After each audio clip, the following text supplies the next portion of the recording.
হরে কৃষ্ণ। গীতা জ্ঞান উত্তম জ্ঞান।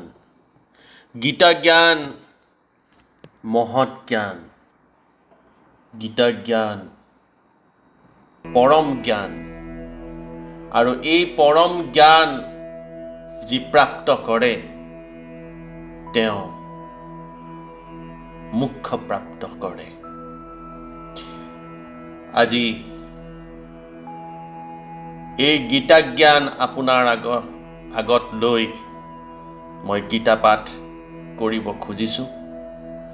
গীতাৰ প্ৰথম অধ্যায়ৰ ৪ৰ্থ শ্লোকৰ পৰা মই গীতা পাঠ কৰিব লৈছোঁ। মই পাৰ্থবিজয় বৰুৱা, যোৰহাটৰ পৰা। এতিয়া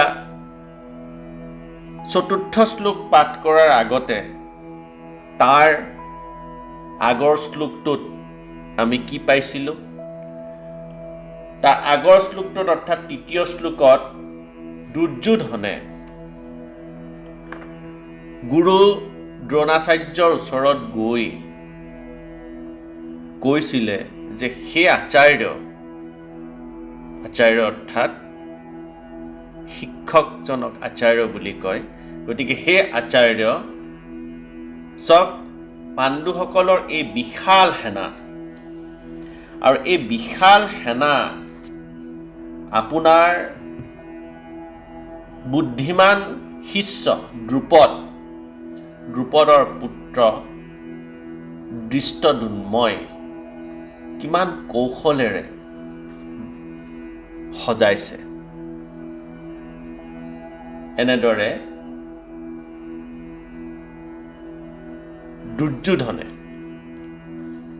গুৰু দ্ৰোণাচাৰ্যক ক'লে। এতিয়া ৪ৰ্থ শ্লোকত আৰু ৫ম আৰু ৬ষ্ঠ শ্লোকত দুৰ্যোধনে আকৌ কি কৈছে দ্ৰোণাচাৰ্যক, এয়া আমি শুনো আহক। ৪ৰ্থ, ৫ম আৰু ৬ষ্ঠ শ্লোকত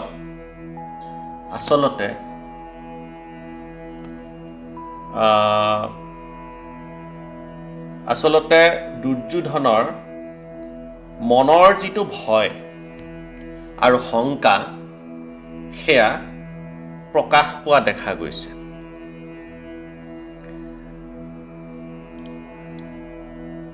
আচলতে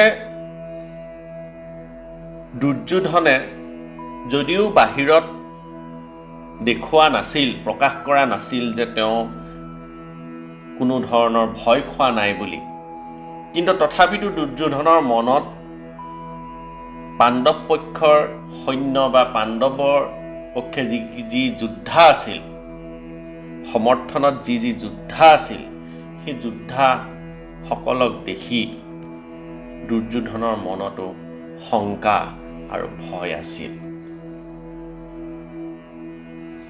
আহক জানোচোন এই ৩টা শ্লোকত দুৰ্যোধনে আচলতে পাণ্ডৱসকলৰ যোদ্ধাসকলৰ বিষয়ে কি কৈছে। গুৰু দ্ৰোণাচাৰ্যক আমি জানো আহক। ৪ৰ্থ, ৫ম আৰু ৬ষ্ঠ শ্লোক পঢ়িব লৈছো। অত্ৰ শূৰা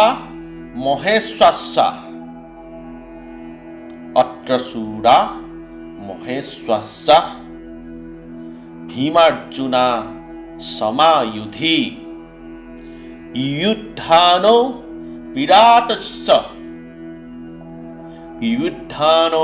বিৰাটস্য দ্ৰুপদস্য মহাৰথ ধৃষ্টকেতু চেকিতান কাশীৰাজস্য বীৰ্যবান পুৰুজিত কুন্তি ভোজস্য শৈব্যস্য নৰ পুঙ্গব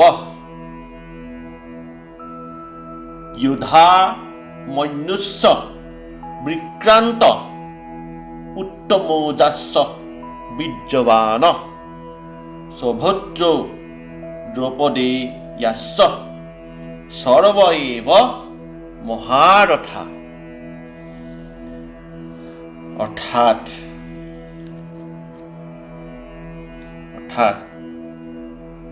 ইয়াত আচলতে পাণ্ডৱৰ যি সেনা আছে সেই সেনাত থকা যি ধনুৰ্ধৰ ডাঙৰ বীৰ ধনুৰ্ধৰ মহাবীৰ যিসকল যোদ্ধা, সেই যোদ্ধাসকলৰ ইয়াত আচলতে দুৰ্যোধনে নাম লৈছে। 4 নম্বৰ, যেনে ধৰক 4 নম্বৰ শ্লোকত যিকেইজন যোদ্ধাৰ নাম লৈছে তাত কৈছে যে যুদ্ধান, বিৰাট, দ্ৰুপদ, এই 3টা নাম উল্লেখ কৰিছে আৰু কৈছে যে এই 3জন মহাযোদ্ধা ভীম আৰু অৰ্জুনৰ সমানেই বলশালী। আৰু এতিয়া 5ম শ্লোকত কৈছে যে দৃষ্টকেতু, কেইজনমান যোদ্ধাৰ নাম লৈছে যে দৃষ্টকেতু, চেকিতান, কাশীৰাজ, পুৰুজিত, কুন্তি ভোজ আৰু শৈব্য,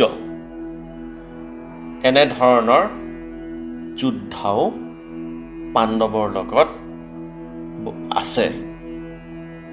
আৰু 6 নম্বৰ শ্লোকত কৈছে যে যুধামন্য উত্তমৌজা, সুভদ্ৰা পুত্ৰ অভিমন্যু আৰু লগতে দ্ৰৌপদীৰ 5জন পুত্ৰ, যিকেইজন সমানে মহাৰথী, সেই সকলোখিনি পাণ্ডৱৰ সেনাত আছে, লগত আছে। ইমানতে আমাৰ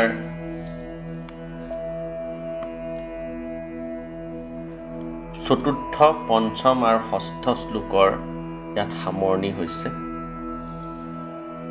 সকলোকে ভগৱন্তই মংগল কৰক, কৃপা কৰক,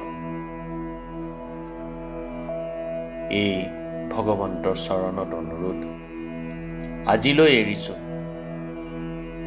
হৰে কৃষ্ণ।